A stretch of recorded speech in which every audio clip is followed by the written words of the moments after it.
باوجود ہمارے دلوں میں یہ حرارت، یہ تڑپ کیوں باقی ہے؟ اس حوالے سے باطنی اور قلبی اسباب کا تذکرہ چل رہا تھا۔ 4 اسباب آپ کی خدمت میں پیش کر چکا ہوں۔ آج بغیر کسی تمہید کے 5ویں سبب پر اپنی گفتگو کو مکمل کرنے کی کوشش کروں گا۔ ہمارے امام حسین پر گریے کا ایک اور سبب وہ یہ ہے کہ اس دنیا میں کل اور گزشتہ دنوں میں جو اسباب ذکر کیے گئے وہ تو ذہن میں ہے نا عزیزوں۔ 5واں سبب گریے کا، کیوں ہم حسین پر روتے ہیں تمام عالم اسلام کی خدمت میں اور خود ہمارے عقیدے کی پختگی کے لیے بھی۔ دنیا میں اگر کوئی انسان بہت اچھی صفات کا حامل ہو، کل جو سبب پیش ہوا وہ کیا تھا کہ بہت جلیل القدر ہو، بہت عظیم رتبہ رکھتا ہو اور اس کے ساتھ وہی کام انجام دیے جائیں جو اس کے رتبے کے منافی ہوں۔ آج بات تھوڑی سی مختلف ہے۔ دنیا میں اگر کوئی انسان بہت اچھی عادات کا حامل ہو، بہت اچھی صفات رکھنے والا ہو، بہت اچھے اخلاق کا آدمی ہو اور اس کے ساتھ بہت برا سلوک کیا جائے تو انسان کی غیرت اور حیا یہ تقاضا کرتی ہے کہ اس پر افسوس کیا جائے۔ ایسے شخص پر افسوس فطری ہوتا ہے۔ میں مثال عرض کر دوں بچوں کے لیے۔ اگر ایک شخص تاجر ہے، بزنس مین ہے، بہت ایماندار ہے، پوری مارکیٹ میں، پورے بازار میں اس کی ایمانداری کا چرچا ہے، اس کی ایمانداری اور اس کی سچائی کی مثالیں دی جاتی ہیں۔ اگر کسی دن کوئی دوسرا شخص اسی کے ساتھ ہی کاروبار میں خیانت کر دے، دھوکہ کر دے، تو اب بازار کے جس شخص کو بھی پتہ چلے گا تو اس کے زبان پر فطری طور پر یہ جملے آئیں گے، اتنا ایماندار شخص، اس کے ساتھ کسی نے دھوکہ دیا، بڑے افسوس کی بات ہے۔ بات پہنچ رہی ہے؟ تو کسی بہت اچھی صفات رکھنے والے شخص کے ساتھ اگر بہت برا سلوک کیا جائے اور اس کی اچھی صفات کے منافی سلوک کیا جائے تو عقل اور فطرت اس بات کا تقاضا کرتی ہے کہ اس شخص پر افسوس کیا جائے، اس کی مصیبت پر افسوس کیا جائے، واویلا کیا جائے، غم منایا جائے۔ حسین کی اچھی صفات بیان کرنے کی ضرورت ہے؟ اگر خلاصہ کریں تو یوں کہہ دوں کہ وہ رسول کہ جس کے بارے میں اللہ نے قرآن میں فرما دیا وَمَا أَرْسَلْنَاكَ إِلَّا رحمۃ للعالمین، ہم نے آپ کو اس دنیا کے لیے نہیں تمام جہانوں کے لیے رحمت بنا کر بھیجا، یا وہ رسول کہ جس کے بارے میں اللہ نے رسول کسی کے لیے کہہ دے حسین منی و انا من الحسین تو حسین بھی بعینہ ہی اخلاق کے اعلیٰ ترین درجے پر فائز ہے۔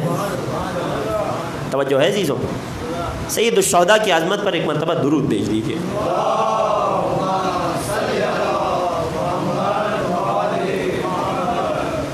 حسین منی و انا من الحسین، خدا کی قسم اگر یہ ایک چھوٹا سا جملہ مسلمانوں کو سمجھ آ جاتا تو عرض کرنے کی جرأت نہیں کرتا، یا یوں کہوں کہ کم از کم غیرت مند مسلمان یہ کام نہیں کرتا۔ عزیزان محترم، یوں تو حسین صفات کمالیہ کا مجموعہ ہے، یوں تو ہر امام ہی اپنے دور میں تمام اچھی صفات کے کمال پر ہوتا ہے، مگر نوجوانوں اور بچوں کی تقریب ذہنی کے لیے بات کو راسخ کرنے کے لیے آج کی اس تقریر میں، اس مجلس میں 5 مثالیں پیش کروں گا۔ پہلے میں 5 مثالیں پیش کروں گا مولا کی اعلیٰ ترین صفات کی اور اعلیٰ کے ساتھ رویہ اختیار کیا گیا۔ 5 صفات میں مولا کی فقط عرض کروں گا۔ اگر قلوب آمادہ ہیں، پہلی صفت سے میں بیان کرنا شروع کر رہا ہوں۔ ایک مرتبہ پھر مولا حسین کی عظمت پر درود پڑھ دیجیے۔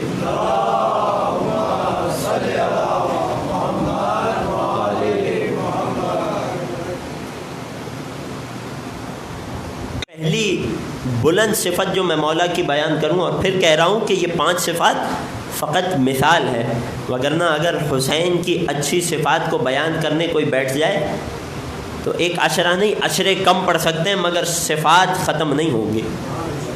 پہلی صفت، حسین کی وہ زبان کہ جو ابتدائے خلقت سے انتہائے خلقت تک ذکر خدا میں مشغول رہی۔ کیا مطلب؟ تھوڑی سی وضاحت کر دوں۔ وہ زبان کہ جب مولا کے نور کی خلقت ہوئی تب سے تسبیح خدا کر رہی ہے، اور فقط خود نہیں کر رہی، جب فرشتوں کی خلقت ہو رہی ہے، توجہ رکھیے گا، میں فقط اشارے کر کے گزر جاؤں گا، جب فرشتوں کی خلقت ہو رہی ہے اور فرشتوں سے سوال کیا جا رہا ہے من انتا ومن انا، تو کون ہے اور میں کون ہوں، یہ سوال خدا نے کیا تھا، اور فرشتے چونکہ ابھی وجود میں آئے ہیں، انہیں کسی بھی بات کی معرفت نہیں ہے، تو یہ فرشتے حسین کی تسبیح کو دیکھ کر اللہ کی تسبیح سیکھ رہے ہیں۔ یہ بات ہے عالم انوار کی۔ جب یہ نور شکم مادر میں آتا ہے تو شہزادی کونین کو فرماتے ہوئے سنا کہ جب نور امام حسین میرے شکم میں تھا تو مجھے رات کی تاریکی میں تسبیح خدا کی آوازیں سنائی دیتی تھیں۔ جب یہ نور اس دنیا میں تشریف لاتا ہے، یا جملہ بدل کر حدیث کے مطابق کہوں، جب میرے مولا کی دنیا میں ولادت ہوتی ہے، توجہ ہے نا عزیزوں، جب میرے مولا کی دنیا میں ولادت ہوتی ہے تو کیفیت یہ ہے کہ فوراً بعد از ولادت اپنے اعضائے سجدہ کو سجدے میں رکھا ہے اور خدا کا ذکر کرتے ہوئے کہہ رہے ہیں اشہد ان لا الہ الا اللہ واشہد ان جدی محمدن رسول اللہ واشہد ان ابی علی ولی اللہ واشہد انی حجت اللہ۔ ارے میں گواہی دیتا ہوں اللہ کے سوا کوئی معبود نہیں، میرے جد رسول خدا اللہ کے نبی ہیں، میرے بابا علی اللہ کے ولی ہیں، اور میں حسین حجت خدا ہوں۔ فوراً بعد از ولادت جس کی یہ کیفیت ہے، جس کی ساری کمسنی ذکر خدا میں گزر گئی، جس کی جوانی ذکر خدا میں گزر گئی، جس زبان کا بڑھاپا ذکر خدا میں گزر گیا، اور کیسا ذکر فقط خود نہیں کر رہے تھے، تمام مخلوق کو یہ ذکر سکھا رہے تھے۔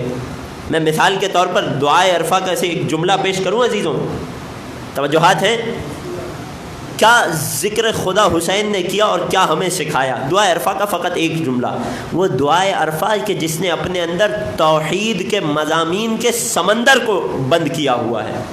کیا عجیب ثناء الہی حسین کر رہے ہیں، کیا فرماتے ہیں کیف یستدل علیک بما هو فی وجودہ مفتقر علیک۔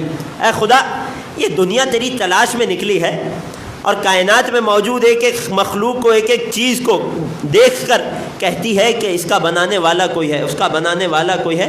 چیزوں کے ذریعے سے تجھ تک پہنچ رہے ہیں، مخلوق کے ذریعے سے خالق تک پہنچ رہے ہیں۔ توجہ کیجئے گا، مولا حسین فرماتے ہیں اے خدا، جو چیز خود اپنے وجود میں تیری محتاج ہو، وہ محتاج شے خود تیرے وجود پر دلیل کیسے بن سکتی ہے؟ کیا فرمانا چاہ رہے ہیں؟ اے خدا، اس مخلوق نے تجھے ان مخلوقات سے پہچانا، میں حسین وہ ہوں کہ جو ان مخلوقات کی خلقت سے پہلے وجود میں تھا، لہٰذا جیسی معرفت ہم رکھتے ہیں عام مخلوق نہیں سمجھ سکتی۔ کیا عجیب جملے ہیں۔ متا غبت حتی تحتاج الی دلیل یدل علی، اے خدا تو آنکھوں سے غائب ہی کب ہے کہ تجھے ڈھونڈنے کے لیے دلیلوں کی ضرورت پڑے۔ پھر فرماتے ہیں عمیت عین لا چراغ، ہم کہتے ہیں خدا نظر نہیں آتا، مولا حسین فرما رہے ہیں وہ آنکھیں اندھی ہیں جنہیں خدا نظر نہیں آتا۔ کیا مطلب ہے؟ فرما رہے ہیں بصیرت سے دیکھو۔ میں نے عرض کیا تھا نا، مومن کی 4 آنکھیں ہوتی ہیں، 2 چہرے پر اور 2 دل میں۔ اپنی دل کی آنکھوں کو کھولو، ہر جگہ، ہر شے میں، ہر چیز میں خدا نظر آئے گا۔ میرے مولا حسین کی یہ زبان کہ جو زندگی کے ہر لمحے اور لہجے میں ذکر خدا کرتی رہی، یہاں تک کہ جب مصائب نہیں پڑھ رہا ہوں، جب اعداء نے چاروں جانب سے مولا کو گھیر لیا، مولا نے اپنی تلوار کو نیام میں رکھ لیا، اس وقت بھی مولا نے ایک دعا فرمائی، اور وہ دعا ہمارے چوتھے امام سے ہم تک پہنچی، جس کا آغاز ہوتا ہے یا عدتی فی قربتی و یا رجائی عند وحشتی۔ اے وہ خدا کہ جو میرے مصیبت کے وقت میں میری امید ہے، میری تنہائی کے وقت میں میرا ساتھ دینے والا ہے، اس وقت کہ جب حسین زندگی اور ظاہری موت کے درمیان ہیں، جب چاروں جانب سے تلواروں میں گھرے ہوئے ہیں، اس وقت بھی یہ زبان حسین ہے کہ جو ذکر الہی کر رہی ہے۔ ایک منزل اور آگے بڑھ جاؤں عزیزوں، یہ ماجرا تو زندگی کا تھا، بعد از قتل جب سر کو تن سے جدا کر دیا گیا اور سر مقدس کو نیزے پر بلند کر دیا گیا، اس وقت بھی زبان حسین تلاوت قرآن میں مشغول تھی۔ یہ معجزہ نہیں ہے تو کیا ہے؟ آج تک یہ عالم پریشان ہے، لوگ اعتراض کرتے ہیں، سوال کرتے ہیں۔ میں جب آپ سے بات کر رہا ہوں یا آپ جب بات کرتے ہیں، آواز کیسے آتی ہے؟ پھیپھڑے سے ہوا سفر کرتی ہے جو ہمارے حنجرے اس ووکل کارڈ سے ہو کر ہمارے منہ سے مخارج فم پر، منہ کے مخارج پر اعتماد کرتے ہوئے باہر آتی ہے، نتیجے میں حروف ادا ہوتے ہیں، ان حروف سے مل کر الفاظ بنتے ہیں اور الفاظ کی ترتیب سے جملے بن جاتے ہیں۔ اگر کسی کے تن کو سر سے جدا کر دیا جائے تو کیسے وہ سر کلام کر سکتا ہے؟ لوگ حیران ہیں۔ ہم تو پہلے ہی کہہ رہے ہیں یہ معجزہ حسین ہے، لیکن اگر کسی کو پھر بھی یہ بات سمجھ نہ آئے، وہ سورہ کہف کی تلاوت تو یاد ہے نا، اگر کسی کو پھر بھی یہ بات نہ سمجھ آئے تو دو جواب اپنے نوجوانوں اور بچوں کی خدمت میں پیش کر رہا ہوں۔ لوگ اعتراض کرتے ہیں یہ کیسے ممکن ہے کہ سر تن سے جدا ہونے کے بعد نوک نیزہ پر کوئی قرآن کی تلاوت کرے؟ ہمارے بہت بزرگ عالم شیخ صدوق علیہ الرحمہ، انہوں نے اس کا ایک بڑا خوبصورت جواب دیا اور قرآن مجید سے دیا۔ سورہ مبارکہ یاسین میں اللہ فرماتا ہے، توجہ رکھیے گا، معجزہ حسینی پر دلیل۔ سورہ یاسین میں خدا ارشاد فرماتا ہے الیوم نختم علی افواہہم، روز قیامت وہ دن ہوگا کہ جب ہم گنہگار لوگوں کے منہ پر تالا لگا دیں گے، مہر لگا دیں گے، کلام نہیں کر پائیں گے۔ پھر کیا ہوگا؟ وَتُكَلِّمُنَا أَيْدِيهِمْ، ان لوگوں کے ہاتھ ہم سے بات کریں گے۔ وَتَشْهَدُ أَرْجُلُهُمْ بِمَا كَانُوا يَكْسِبُونَ، ان لوگوں کے پیر گواہی دیں گے کہ یہ کہاں کون سے برے کام انجام دیا کرتے تھے۔ ان لوگوں کے ہاتھ بتائیں گے کہ کہاں کتنا مال غنیمت لوٹا، ان کے پیر گواہی دیں گے کہ کس جہاد سے کہاں کہاں فرار ہوئے۔ توجہ ہے؟ تو جیسا گنہگار انسان، اس کے ہاتھ اور پیر خدا چاہے تو کلام کر سکتے ہیں۔ ارے نوک نیزہ سے حسین کی طاہر زبان قرآن پڑھ لے تو شک کرتا ہے۔ توجہ ہے عزیزوں؟ بات پہنچی؟ ایک مرتبہ درود پڑھ دیجئے سید الشہداء کے اعظم۔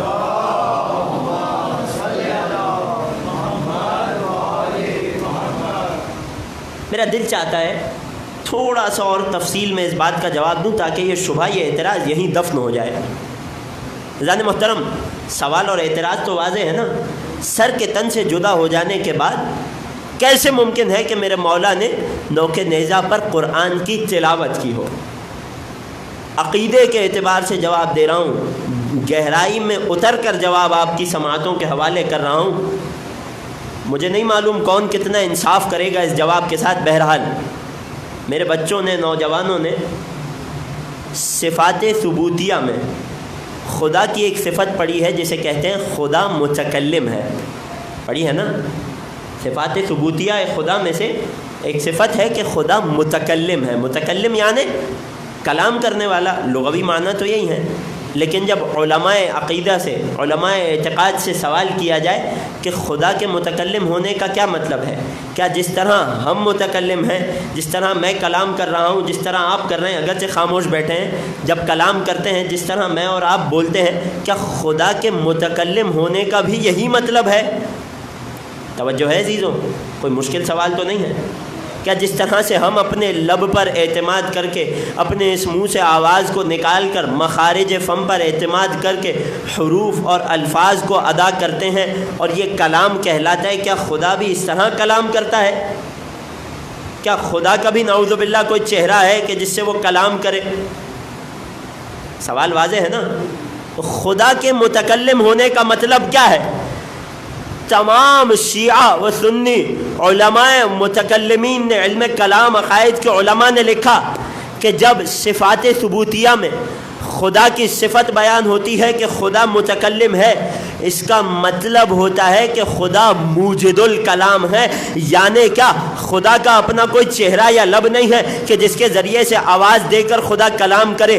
خدا متکلم ہے کا مطلب یہ ہے کہ خدا اس کائنات میں جس چیز میں چاہتا ہے آواز اور گویائی کو پیدا کر دیا کرتا ہے. توجہ ہے عزیزوں؟ مثال دے دوں. نبی اللہ موسیٰ جب اپنی اہلیہ کو لے کر، حضرت شعیب کی بیٹی کو لے کر مدائن سے دوبارہ مصر جا رہے تھے فرعون کو پیغام دینے، راستے میں ایک وقت ایسا آیا، سورہ مبارکہ قصص آیت نمبر 30، میرے بچے یاد رکھیے گا، سورہ قصص آیت 30.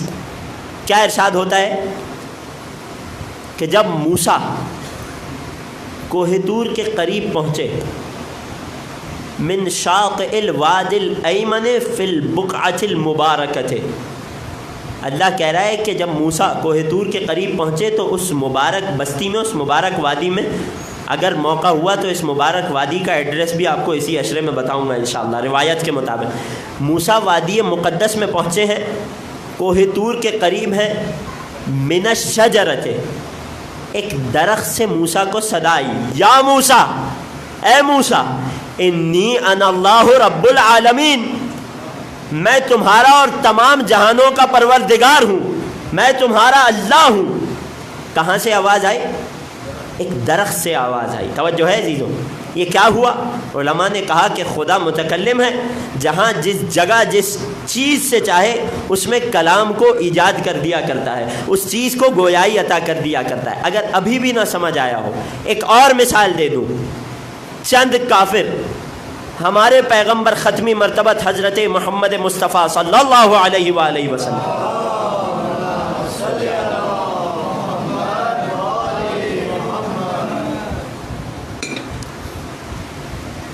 چند کافر رسول کی بارگاہ میں آئے اور کہنے لگے یا رسول اللہ. وہ تو رسول نہیں مانتے تھے، نعوذ باللہ، کہنے لگے یا محمد صلی اللہ علیہ، اگر آپ خدا کے نبی ہیں اور واقعاً کسی خدا نے آپ کو بھیجا ہے اور ہم سے کلمہ پڑھوانا چاہتے ہیں تو پہلے یہ جو کنکر زمین پر پڑے ہیں ان سے کلمہ پڑھوا کر بتلائیے. پیغمبر نے انہیں ہی حکم دیا جاؤ یہ کنکر اٹھا کر لاؤ. کنکر رسول کے ہاتھ میں آتے ہیں اور خدا کنکر میں گویائی ڈالتا ہے اور کنکر رسول کا کلمہ پڑھتے ہیں. کیا پڑھتے ہیں؟ لا الہ الا اللہ محمد الرسول اللہ. کنکروں نے آدھا کلمہ نہیں پڑھا تھا عزیزوں، علی ولی اللہ. توجہ ہے؟ رسول کے ہاتھ میں آتے ہی خدا نے ایک کنکر جو زمین پر پڑا تھا اس میں گویائی عطا کر دی. ایک مثال شجر کی ہو گئی، ایک مثال حجر کی ہو گئی. اب ذرا ایک اور آخری حیوان کی مثال سن لیجئے. میں پیش کرنے لگا ہوں، ایک درود پڑھ دیجئے اول سے آخر تک محمد و آل محمد کی عظمت پر.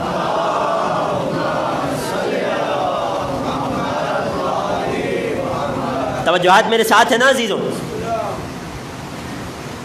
جب رسول خدا نے مسجد نبوی میں سے اصحاب کے گھروں کے دروازے بند کر دیے تو ایک دن رسول کے پاس شکایت لے کے آ گئے چند صحابی. توجہ رکھیے گا عزیزوں. یا رسول اللہ، آپ نے ہم سب کے گھروں کے دروازے مسجد سے بند کر دیے، علی کا دروازہ کھلا چھوڑ دیا. یا رسول اللہ، ہمیں مسجد کے لیے گھوم کے آنا پڑتا ہے اور جب ہم ایک گلی سے گزرتے ہیں تو اس گلی میں ایک یہودی کا گھر ہے اور یہودی نے ایک کتا پالا ہوا ہے. توجہ ہے عزیزوں؟ یہودی نے ایک کتا پالا ہوا ہے. جب بھی ہم نماز کے لیے مسجد میں آ رہے ہوتے ہیں 3-4 کی ٹولیاں بنا کر یہ کتا ہمیشہ ہم پر بھونکتا ہے، ہمارے پیچھے دوڑ کر آتا ہے، ہم پر حملہ کرنے کی کوشش کرتا ہے. رسول نے جب سنا تو کہنے لگے یہ کون سا کتا ہے جو میرے اصحاب پر بھونک رہا ہے؟ کہنے لگے ذرا مجھے اس یہودی کے گھر لے کر آؤ. اصحاب رسول کو یہودی کے گھر لے کر پہنچے ہیں. دق الباب ہوا، یہودی باہر آتا ہے. اے یہودی، تیرا کتا میرے اصحاب کو پریشان کرتا ہے. توجہ ہے عزیزوں؟ اول سے آخر تک، اے یہودی، تیرا کتا میرے اصحاب کو پریشان کرتا ہے، جب یہ گزرتے ہیں تو ان پر بھونکتا ہے. یہودی تھا، رسول پر ایمان تو نہیں رکھتا تھا، کہنے لگا ہے محمد خود کتے سے پوچھ لیجئے۔ رسول نے فرمایا ذرا اپنے کتے کو میرے پاس لا۔ کتا رسول کے پاس آتا ہے، رسول کہنے لگے اے کتے، اے خدا کی مخلوق، میں رسول خدا ہوں، میں محمد ابن عبداللہ ہوں، میں تجھ سے سوال کرتا ہوں، جب میرے 3-4 اصحاب اس گلی سے گزرتے ہیں تو انہیں کیوں پریشان کرتا ہے، تو کیوں ان پر بھونکتا ہے؟ روایت کہتی ہے اللہ نے، فریقین کی کتاب میں موجود ہے، روایت کہتی ہے اللہ نے کتے کو قوت گویائی عطا کی، بولنے کی طاقت دی، فصیح عربی میں کہنے لگا یا رسول خدا میں فقط بھونکتا نہیں ہوں، میں تو ان کو کاٹنے کے لیے دوڑتا ہوں، ایسی کیا وجہ ہے؟ رسول نے سوال کیا کیا وجہ ہے؟ کہنے لگا یا رسول اللہ جب یہ اپنے گھر سے نکل کر مسجد میں جا رہے ہوتے ہیں تو آپ کے بھائی اور وصی علی ابن ابی طالب کی غیبت کرتے ہوئے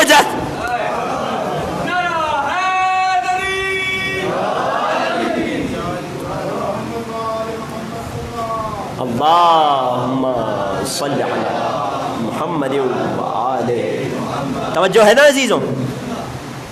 تو خدا وقت ضرورت حیوان کو بھی گویائی عطا کر دیتا ہے تاکہ علی کے حق میں گواہی دے سکے۔ اب سنیے گا، وہ خدا کہ جو متکلم ہے، سب لوگ مانتے ہیں، اتفاق کرتے ہیں، اور متکلم کا مطلب صفات ثبوتیہ میں متکلم نئے آنے والوں کے لیے، اور متکلم کا مطلب ہماری طرح بات کرنے والا نہیں، کلام کو ایجاد کرنے والا، یعنی کہ خدا جس چیز میں چاہے قوت گویائی عطا کر دیا کرتا ہے۔ خدا اگر حیوان میں چاہے تو قوت گویائی عطا کر دیا کرتا ہے، خدا اگر پتھر کو چاہے تو بولنے کی طاقت دے دیتا ہے، اگر درخت کو چاہے تو بولنے کی طاقت دے دیتا ہے۔ پتھر کا بولنا سمجھ آتا ہے، حیوان کا بولنا سمجھ آتا ہے، درخت کا کلام کرنا سمجھ آتا ہے، نو کے نیزہ پر حسین کا قرآن پڑھنا سمجھ نہیں آتا۔ بے شمار جزاک اللہ۔ بات واضح ہے عزیزوں، مشکل تو نہیں ہے، بڑی خاموشی سے آپ نے سن لیا۔ سید الشہداء کی عظمت پر ایک درود پڑھ دیجئے۔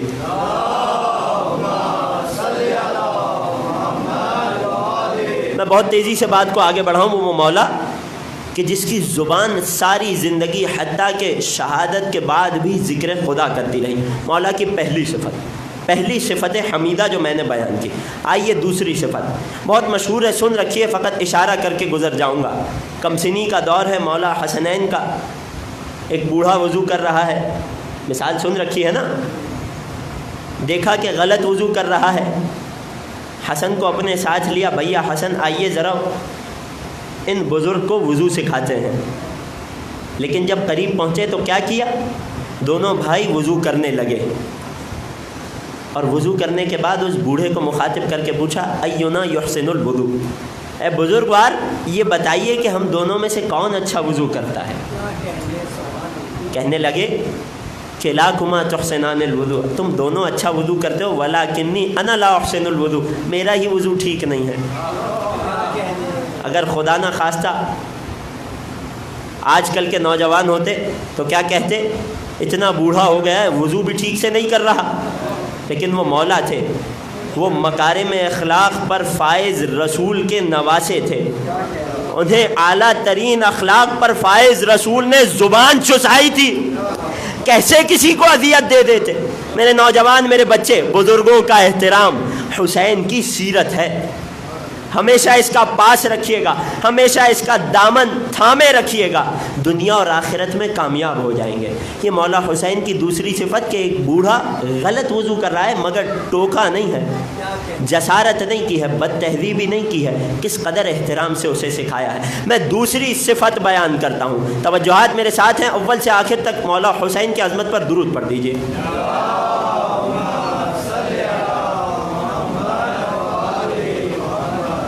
حضرت اسامہ بن زید رضی اللہ تعالی عنہ رسول کے باوفا صحابیوں میں سے، روایت کہتی ہے جب ان کی موت کا وقت قریب آیا تو امام حسین ان کے قریب تشریف فرما تھے، حالت احتضار میں تھے، جاں کنی کے عالم میں تھے، کہنے لگے واہ غما، ہائے افسوس۔ مولا نے پوچھا کیا مشکل ہے؟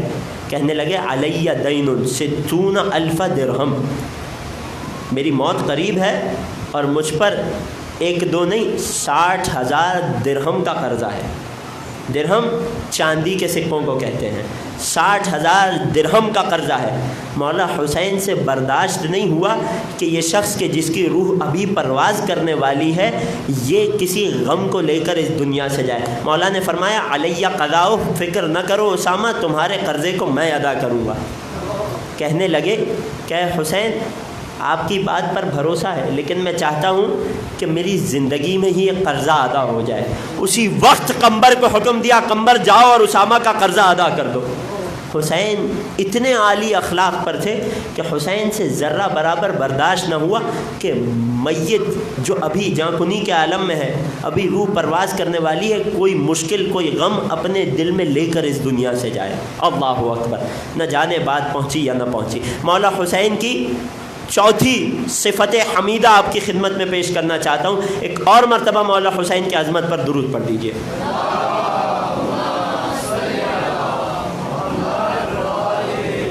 بڑا عجیب واقعہ ہے. روایت کہتی ہے ایک شخص مولا حسین کی خدمت میں حاضر ہوا اور ایک رکا ایک کاغذ پر اپنی حاجت کو لکھ کر مولا حسین کو دیا. اس سے پہلے کہ مولا اس رقے کو پڑھتے فرمانے لگے حاجتوں کا مقضیہ، جا تیری حاجت پوری ہو گئی.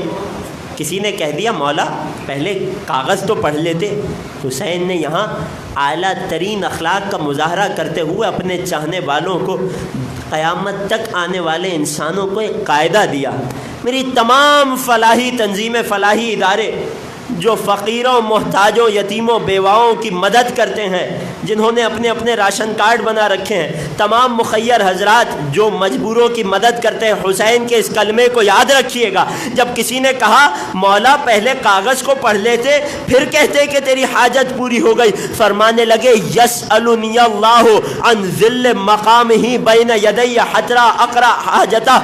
جب تک میں اس کے کاغذ کو پڑھوں گا یہ میرے سامنے کھڑا رہے گا، اور اس کھڑے رہنے کے دوران اسے شرمندگی کا جو احساس ہوگا خدا اس کا بھی مجھ سے حساب لے گا. توجہ ہے عزیزوں، حسین کس قدر عالی اخلاق اپنے چاہنے والوں کو سکھا رہے ہیں، کن صفات حمیدہ پر میرا مولا فائز ہے. چند لحظوں کے لیے ضرورت مند ہے وہ شخص، چند لحظوں کے لیے حسین کو برداشت نہیں ہے کہ میرے پاس اپنی حاجت کو لے کر آیا ہے تو میرے پاس شرمندگی محسوس کرے. اللہ اکبر. حاجتک مقضیہ، بغیر حاجت کو پڑھے کہہ دیا تیری حاجت پوری ہو گئی. یہ میرے مولا حسین کی سیرت ہے اور یہ وہ درس ہے جو اس مجلس عزا سے سیکھ کر ہمیں اٹھنا ہے. ایک اور مرتبہ مولا حسین کی عظمت پر درود پڑھ دیجیے.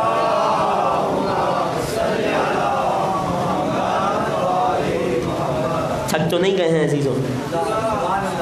آخری شخص تک توجہات میرے ساتھ ہیں. 4 صفات حمیدہ میں نے آپ کی خدمت میں پیش کر دی. 5ویں صفت مولا حسین کے کرم سے متعلق، اور کیا کریم ابن کریم ہے میرا مولا. روایت کہتی ہے کہ ایک بدو عرب کسی دیہات سے اٹھ کر مدینے آیا، کسی مشکل میں تھا.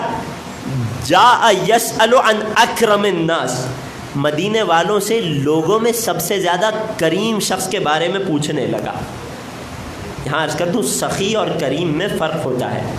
سخی وہ کہ جو خود بھی کھاتا ہے دوسروں کو بھی عطا کرتا ہے، مگر کریم وہ کہ جو خود اپنے آپ کو قربان کر کے دوسروں کو عطا کر دیتا ہے. اہل بیت نے جب خود بھوکے رہ کر مانگنے والے کو روٹیاں دی تھیں تبھی سورہ دہر ان کے کرم پر دلالت کرنے آئی تھی. حاتم طائی بہت سخی تھا مگر اہل بیت کریم ابن کریم تھے. یہ بدو عرب مدینے میں آتا ہے، اکرم الناس لوگوں میں سب سے زیادہ کریم شخص کے بارے میں پوچھتا ہے. فدل الی الحسین، امام حسین کا ایڈریس دے دیا گیا. اللہ اکبر. امام حسین کی خدمت میں پہنچتا ہے، دیکھا مولا حسین مسجد نبوی میں نماز ادا کر رہے ہیں. ایک منظر یاد آ گیا، یہاں بیٹا مسجد میں نماز ادا کر رہا ہے، سائل مانگنے آیا ہے. کل بابا مسجد نبوی میں نماز ادا کر رہا تھا اور ایک سائل مانگنے آیا تھا. یاد ہے نا علی نے حالت رکوع میں زکوٰۃ دی تھی، یہ اسی علی کا بیٹا ہے. مولا نماز ادا کر رہے ہیں، سائل سوال کرنے آتا ہے، مگر کیا عقل مند سائل تھا، کیا فصیح و بلیغ سائل تھا. جب دیکھا مولا مصلی عبادت پر ہے، کچھ دیر مولا کے قریب بیٹھ گیا. جب مولا نے نماز کا سلام پھیرا تو ایک خاص طریقے سے منظوم انداز میں شعر کہہ کر مولا کی تعریف کر کے مولا سے اپنی حاجت کو طلب کیا۔ توجہ ہے عزیزوں، اس عربی نے، اس بدو عرب نے آ کر مولا کے کون سے فضائل پڑھے تھے؟ 3 شعر اس نے مولا کی خدمت میں ہدیہ کیے تھے۔ میں وہ شعر آپ کی سماعتوں کو ہدیہ کرنے لگا ہوں، اگر توجہات میرے ساتھ ہیں، سننے کے لیے آمادہ ہیں تو۔ کہنے لگا لم یخبل آنا من رجا کا ومن حرک من دون بابک الحلقہ، پہلا شعر۔ عجیب کیفیت ہے اس شاعر کی، اس سائل کی۔ 3 شعر کہے۔ پہلے شعر میں مولا حسین کی فضیلت کو بیان کیا، دوسرے شعر میں مولا کے بابا علی ابن ابی طالب کی فضیلت کو بیان کیا، اور تیسرے شعر میں مولا کے جد رسول خدا کی فضیلت کو بیان کیا۔ کیا کہنے لگا؟ لم یخبل آن من رجاک ومن حرک من دون بابک الحلقہ انت جواد وانت معتمد وابوک قد کان قاتل الفسقہ وکان فیکم۔ ایک درود پڑھ دیجئے محمد و آل محمد کی عظمت پر۔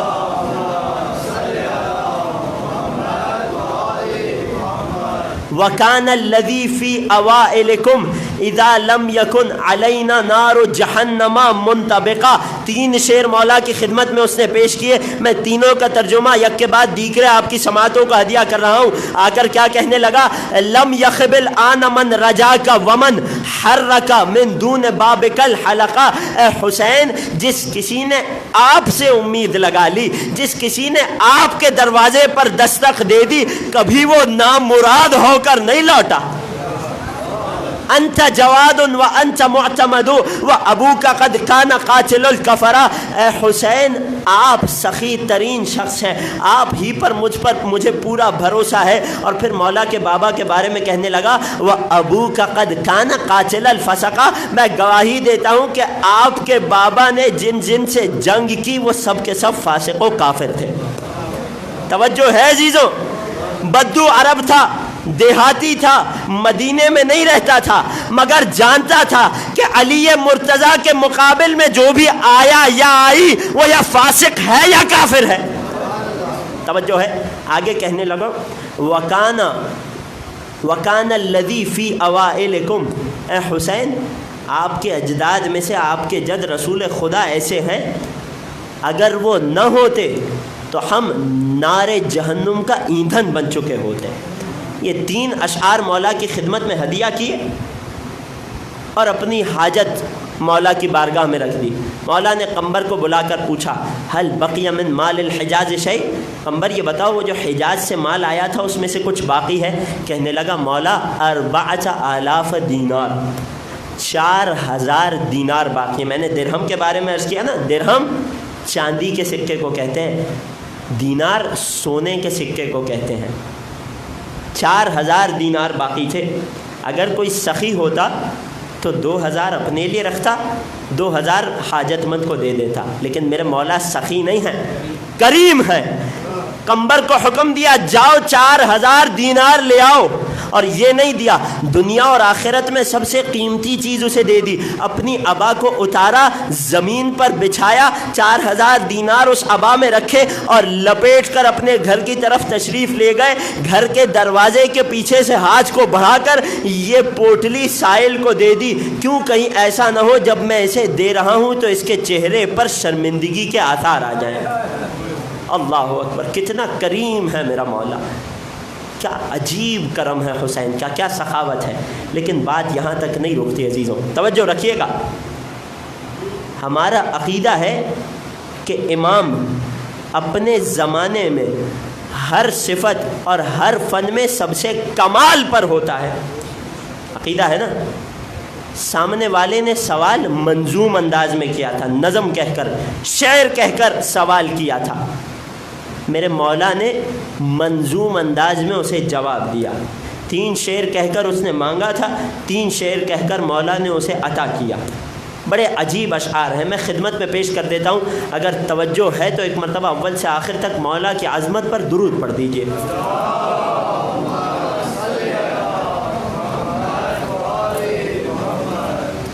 فرمانے لگے خُذْہا وَلَكِنْ إِنِّي مُعْتَذِرُ وَعْلَمْ بِأَنِّي عَلَيْكَ ذُو شَفَقَةٍ۔ خذها فإنی الیک معتذر واعلم بأنی علیک ذو شفقہ. کہنے لگے دروازے کے پیچھے سے وہ پوٹلی اس کے حوالے کر کے کہ ابھی یہ لے جاؤ اور میری معذرت کو قبول کرو، اور یہ جانو کہ انتہائی شفقت و محبت سے تمہیں یہ دے رہا ہوں. لو لم یکن فی المسیر غدا عصا، فرمانے لگے لو لم یکن فی سیرنا الغداۃ عصا لامست سمانا علیک مندفقہ. اگر یہ زمانہ ہمارے ساتھ ہوتا، اگر حکومت و ولایت جو کہ ہمارا حق تھا وہ ہمارے ہاتھ میں ہوتی، تو تم دیکھتے کہ کس طرح سے ہمارے آسمان سخاوت سے تم پر بارش برستی. اللہ اکبر، کیا عجیب فصاحت ہے حسین کی. فرمانے لگے ولاکن الدہر ذو غیر، لیکن میں کیا کروں کہ یہ زمانہ اپنے وقت کو بدلتا رہتا ہے، کبھی وقت ہمارے حق میں ہوتا ہے، کبھی ہمارے خلاف ہوتا ہے. والکف منی قلیلۃ النفقہ، 4000 دینار تھے سونے کے سکے، سارے کے سارے اس کو دے دیے. پھر فرمانے والکف منی قلیلۃ النفقہ، اور مجھ حسین کا ہاتھ ذرا تنگ تھا، اس لیے صحیح طرح سے تمہاری خدمت نہ ہو سکی. اللہ اکبر. میں دیکھ رہا ہوں بعض حاضرین کی آنکھوں میں آنسو ہیں حسین کے اس کرم کو سن کر. جانتے ہیں وہ اعرابی بھی رونے لگا. جب اس کی آنکھوں سے آنسو جاری ہوئے تو مولا نے پوچھا حل استقل العطا، کیوں رو رہا ہے؟ کیا تجھے ہماری عطا میں کوئی کمی محسوس ہوئی؟ کہنے لگا اب کی واتفکر، مولا میں روتے ہوئے سوچ رہا ہوں کیف یأکل التراب جودک، مولا آپ کی سخاوت کو مٹی کیسے کھا سکتی ہے؟ یعنی مولا ایسا سخی انسان بھی اس دنیا سے چلا جائے، میں یہ سوچ کر رو رہا ہوں. یہ 5 صفات حمیدہ میں نے بیان کر دی، پہنچ گئی. ایک آخری صفت اور میں منزل مصائب سے جڑ جاؤں گا. روایت کے عجیب جملے ہیں. واقعہ کربلا میں جب مولا حسین کو شہید کیا جانے لگا تو بعض لوگوں نے مولا کی پشت پر کچھ نشانات دیکھے. بعد میں سید سجاد سے ان نشانات کے بارے میں سوال کیا گیا. توجہ ہے نا آخری فرد تک. بعد میں مولا سے سوال کیا گیا مولا یہ کس چیز کے نشان ہیں؟ فرمانے لگے کان ابی ینقل الطعام الی الارامل والایتام. یہ کب کے نشان ہیں؟ جب میرے مولا مدینے میں رہا کرتے تھے اور رات کی تاریکی میں اپنے اجداد اور اولاد کی سیرت پر چلتے ہوئے رات کی تاریکی میں کھانے اور غذا کی بوریاں اپنی پشت پر لاد کر مدینے کے یتیموں اور بیواؤں کے گھروں میں پہنچایا کرتے تھے. ان بوریوں کی بوجھ کے اور ان بوریوں کو اٹھانے کے نشان مولا کی پشت پر تھے. یہی وجہ ہے کہ مولا کے القاب میں سے ایک لقب تھا کنت ربیع الایتام. اے حسین آپ یتیموں کے لیے بہار کا موسم تھے. اللہ اکبر. میں نے جملہ کہہ دیا، آپ نے سن لیا. اے حسین ربیع الایتام، آپ یتیموں کے لیے بہار کا موسم تھے. کس قدر میرے مولا یتیموں مسکینوں کا خیال رکھتے ہوں گے کہ یہ لقب مولا کو ملا. میں نے آپ کی خدمت میں 6 صفات بیان کی. ہم حسین پر کیوں روتے ہیں؟ تمام عالم اسلام کے لیے ایک سبب. اگر کوئی بہت اچھی صفات رکھنے والا ہو اور اس کے ساتھ ایسا سلوک کیا جائے جو ان صفات سے ٹکراتا ہو، ان کے منافی ہو، تو فطرت یہ تقاضا کرتی ہے کہ افسوس کا کلمہ ادا کیا جائے، اس پر رویا جائے، اس کی مصیبت کو منایا جائے. اب ذرا ان 6 کی 6 صفات کے حوالے سے سنیے گا عزیزو. پہلی صفت کیا بیان کی؟ وہ حسین کے جس کی زبان زندگی بھر ذکر خدا میں مشغول رہی، جس کے لب تسبیح خدا میں ہلتے رہے. ایک وقت ان لبہائے مقدس پر ایسا بھی آیا کہ دربار شام تھا اور یہ سر تشت میں رکھا ہوا تھا، لعین ان لبوں پر اپنی خیزران کی چھڑی مار رہا تھا، اور فقط مار نہیں رہا تھا، مار مار کر مسکرا رہا تھا. یہاں تک کہ ایک صحابی سعد بن جندب نے ایک عجیب جملہ کہا کہ اے امیر انی رأیت رسول اللہ یقبل موضع خیزرانک. اے امیر جن لبوں پر تو چھڑی مار کر مسکرا رہا ہے، میں نے رسول خدا کو ان لبوں کا بوسہ لیتے ہوئے دیکھا. اجرکم علی اللہ. اجرکم علی الزہرا، وہ حسین کہ جس سے کوئی سوال کرنے آتا تھا تو حسین کو برداشت نہیں ہوتا تھا کہ ایک لہجے کے لیے، سنیے گا سن کر روئیے گا، حسین کے اچھی صفات، حسین سے برداشت نہیں ہوتا تھا کہ ایک لہجے کے لیے سوال کرنے والا میرے سامنے کھڑا رہے، میں اس کا چہرہ دیکھوں، کہیں اس کے چہرے پر پریشانی کے آثار نہ آ جائیں۔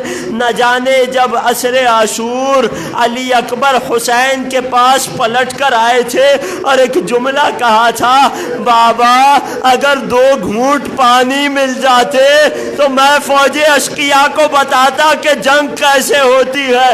نہ جانے کیسے حسین نے علی اکبر سے معذرت کی ہو۔ اجرکم علی اللہ، اجرکم علی الزہرا۔ وہ حسین کے جو یتیموں کے لیے بہار کا موسم تھے، جو ربیع الایتام تھے، سکینہ دیکھتی ہوگی نا میرے بابا یتیموں سے کیسا سلوک کرتے ہیں۔ حسین کے جانے کے بعد سکینہ کو آس ہوگی، ارے میرا بابا تو یتیموں کے لیے بہار تھا، کوئی میرے بابا کے یتیموں کا بھی خیال کرنے والا ہوگا، کوئی میرے بابا کے یتیم کا پرسان حال ہوگا۔ ہاں کچھ لوگ آئے تھے مگر حسین کے یتیموں کو ستانے کے لیے آئے تھے، تماچے مارنے کے لیے آئے تھے، تازیانے اجرکم علی اللہ، اجرکم علی الزہرا۔ خدا کوئی غم نہ دے سوائے غم شبیر کے۔ ہاں عزیزوں، حسین کا حق ہے کہ اس کی مظلومیت پر گریہ کیا جائے۔ آج مجھے حسن کے یتیم کا تذکرہ کرنا ہے۔ مدینہ منورہ ہے، سن 50 ہجری ہے، میرے مولا حسن کا آخری وقت ہے، تمام گھر والوں کو جمع کر کے حسین کے حوالے کرتے ہیں، حسین کے لیے نصیحت کرتے ہیں، یہ میرے بعد تمہارے امام ہیں، ان کا خیال رکھنا، ان کی اطاعت کرنا۔ جب زہر کا اثر شدید ہوتا چلا گیا، میرے مولا نے اپنے کمرے کو خالی کروایا، تخلیے کے بعد جناب ام فروہ کو بلایا اور حکم دیا کہ میرے بیٹے قاسم کو بھی لے کر آؤ۔ شہزادے قاسم کی عمر اس وقت 2 سے 3 برس کے درمیان تھی۔ شہزادی ام فروہ قاسم کو اپنی گود میں لے کر مولا حسن کی خدمت میں آتی ہیں، اپنے ننھے سے شہزادے کو اپنی گودی میں رکھا، اپنے سینے پر لٹایا اور ایک مرتبہ قاسم سے ودا کرنے لگے۔ ایک تعویذ کو اپنے تکیے کے نیچے سے نکالا اور خود اپنے ہاتھوں سے قاسم کے بازو پر باندھ دیا اور وصیت کرنے لگے، اے ام فروہ، جب کبھی تیرے قاسم پر مشکل گھڑی آ جائے تو اس تعویذ کو کھول لینا، خدا تمہاری مشکل کو آسان کرے گا۔ تعویذ تو کیا تھا؟ حسین کے لیے پیغام تھا۔ یہ قافلہ جب کربلا پہنچا، قاسم کی عمر 13 سے 14 برس کی ہے، شب عاشور آ گئی، حسین ہر شہید کو اپنے سامنے بٹھا کر محضر شہادت سنا رہے ہیں، ہر شہید کو بتا رہے ہیں کہ کل تیری شہادت اس مقام پر اس طریقے سے واقع ہوگی، خدا نے جنت میں تیرے لیے یہ مقام رکھا ہے۔ جب مولا بہت سے شہیدوں کو بتا چکے، مسلم ابن اوسجا یہاں پر تمہیں شہید ہونا ہے، حبیب ابن مظاہر یہاں تم گھوڑے سے گرو گے، اے زہیر قین یہاں تمہاری شہادت ہوگی، خدا نے تمہارے لیے جنت میں یہ رتبہ رکھا ہے۔ روایت کہتی ہے مولا محضر شہادت بیان کرتے کرتے کچھ توقف کرتے ہیں، جب توقف کیا ہے تو ایک جوان سال بچہ اٹھ کر مولا کی خدمت میں آتا ہے۔ مختل کے جملے ہیں، لم یبلغ الحلم، ابھی قاسم کا سن بلوغت تک نہیں پہنچا تھا۔ یہ نوجوان بچہ مولا کی خدمت میں آ کر سوال کرتا ہے، اے چچا کیا مرنے والوں میں میرا نام ہے؟ حسین نے قاسم کو سینے سے لگایا اور ایک سوال کیا، کیف الموت عندک یا بنیا، اے بیٹا قاسم موت تیرے نزدیک کیسی ہے؟ چچا موت احلا من العسل، شہد سے زیادہ شیریں ہے۔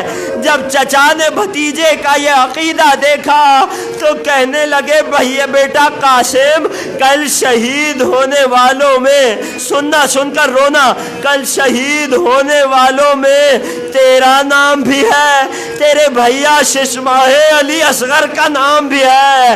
اصغر کی شہادت کا سننا تھا۔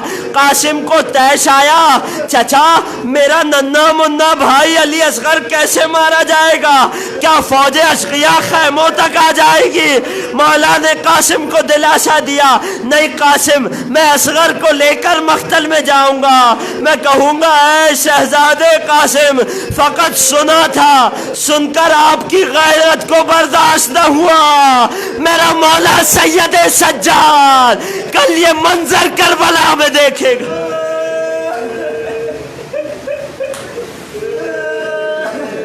اجرکم علی اللہ، اجرکم علی الزہرا۔ ام فروا نے قاسم کو اپنے سامنے دو زانو ہو کر بٹھایا، بیٹا قاسم کل قربانی کا دن ہے، کل اپنے آپ کو اپنے چچا پر قربان کرنے میں عار محسوس نہ کرنا، خبردار کر اپنی مادر کو شرمندہ نہ کرنا۔ روز عاشور آ گیا عزیزو، ایک ایک شہید میدان میں جاتا رہا، نہ جانے اس بچے کو مرنے کا کتنا شوق تھا، بار بار چچا کی خدمت میں آتا تھا، چچا رن کی اجازت دے دو، چچا مرنے کی اجازت دے دو۔ حسین بار بار قاسم کو روک دیتے تھے۔ ایک منظر ایسا آیا کہ جب قاسم مایوس ہو کر خیمے میں جاتے ہیں، اپنے سر کو اپنے زانوؤں میں دبا کر بیٹھ جاتے ہیں اور بیٹھ کر رونا شروع کرتے ہیں۔ جب ماں ام فروا نے یہ منظر دیکھا، قریب آئی، بیٹا قاسم اب تک اپنے مولا پر قربان نہ ہوئے، رو کر کہنے لگے اے اماں میں کیا کروں، چچا جانے کی اجازت نہیں دیتے۔ اچانک ام فروا کو کچھ یاد آیا، بیٹا قاسم اپنے بازو سے تعویذ کو کھولو، بابا نے وصیت کی تھی جب کوئی مشکل وقت آ جائے تو اس تعویذ کو کھول لینا۔ اے بیٹا قاسم، فرزند زہرا دشمنوں میں گھر گیا، اس سے زیادہ مشکل وقت کون سا ہوگا؟ شہزادے نے مسکرا کر تعویذ کو کھولا۔ تعویذ پر جانتے ہو کیا عبارت لکھی تھی؟ سننا، سر کو پیٹ کر ماتم کرنا، حسن مجتبیٰ کو ان کے لال کا پرسہ دینا ہے، ام فروا کو ان کے لال کا پرسہ دینا ہے۔ قاسم نے تعویذ کو کھولا، تعویذ پر لکھا تھا ولدی قاسم اذا کان الحسین فی کرب وبلا واحاط به الاعداء فلا تشکل فی الجہاد۔ اے میرے بیٹے قاسم، جب چچا حسین کربلا میں ہو اور دشمن چاروں طرف سے گھیر لے تو خبردار جہاد میں سستی نہ کرنا۔ قاسم کے چہرے کی حشاشیت لوٹی، دوڑ کر چچا کے پاس آئے۔ چچا حسین تو جانتے تھے نا، شاید انتظار کر رہے تھے بھائی کی وصیت کا۔ قاسم آتے ہیں، چچا اب تو اجازت دینی پڑے گی۔ قاسم کیا ہوا؟ اپنے بابا کی تحریر آگے کی، مقتل کے جملے ہیں۔ حسین نے بھیا کی تحریر کو پڑھا، آنکھوں سے لگایا، شہزادے قاسم کو اپنے گلے سے لگایا، اتنا روئے، اتنا روئے۔ مقتل کہتا ہے فغشی علیہما، چچا بھتیجا غش کھا کر گر گئے۔ اجرکم علی اللہ۔ ہاں عزیزو، ہمارے گھر میں کسی کو غش آ جائے تو پانی کا چھڑکاؤ کرتے ہیں۔ نہ جانے شہزادی زینب نے کیسے بھیا حسین کو اٹھا۔ اجرکم علی اللہ۔ خود مولا نے قاسم کو آمادہ کیا، خود اپنے ہاتھوں سے امامہ باندھا، خود اپنے ہاتھوں سے تلوار عطا کی، خود اپنے ہاتھوں سے سوار کیا، قاسم کے گریبان کو چاک کر دیا۔ شاید دشمن یہ سمجھ لے کہ یہ ایک یتیم ہے، اور شاید دشمن ترس کھا لے۔ قاسم اپنے خیموں سے تیار ہو کر مقتل کی جانب چلے ہیں۔ فوج اشقیاء کے راوی نے ایک عجیب جملہ کہا، سننا اور سن کر رونا۔ دشمن کی فوج کا راوی کہتا ہے کہ جب شہزادہ قاسم ابن حسن خیموں سے نکلا تو ایسا لگا کوئی 14ویں کا چاند خیمے سے نکلا۔ میں کہوں گا جو قاسم دشمن کے فوجی کے لیے چاند سا چہرہ ہو، ماں کے لیے کیا ہوگا؟ عزیزو، حسن کا جوان ہے، خوب جنگ کی ہے، ارزق شامی کو اس کے 7 بیٹوں سمیت واصل جہنم کر دیا۔ ایک لعین اپنی سواری کو قاسم کی پشت پر لاتا ہے، تلوار کا ایک وار کرتا ہے، قاسم کا سر زخمی ہوتا ہے، زینے فرس پر سنبھل نہیں پاتے ہیں، زمین پہ گرتے ہیں، چچا حسین کو صدا دیتے ہیں۔ مقتل کہتا ہے کسی شکاری عقاب کسی تیزی سے چچا حسین اپنے قاسم کی مدد کو آتے ہیں۔ ادھر فوج اشقیاء نے حسین کو اس تیزی سے آتے دیکھا، سمجھنے لگے شاید حسین حملہ کر رہے ہیں۔ حملے کے خوف سے دائیں کی فوجیں بائیں دوڑ گئی، بائیں کا لشکر دائیں دوڑ گیا۔ قاسم زمین پر ہے، گھوڑے کی ٹاپیں ہیں، ہر پامالی پر صدا دیتے ہیں، چچا مدد کو آئیے، چچا مدد کو۔